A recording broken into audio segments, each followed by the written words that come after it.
Imagine a parrot so heavy it gave up flying, naturally smells like wild honey, and lives out its life in the dark.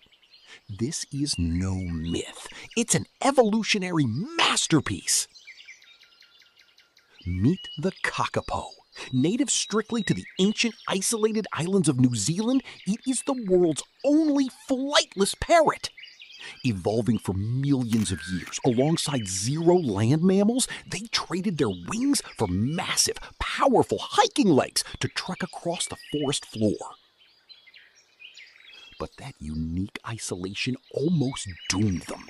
When invasive predators were introduced, the Kakapo's only natural defense was to freeze in place. Today, they are incredibly rare, fiercely protected survivors that can live up to 90 years.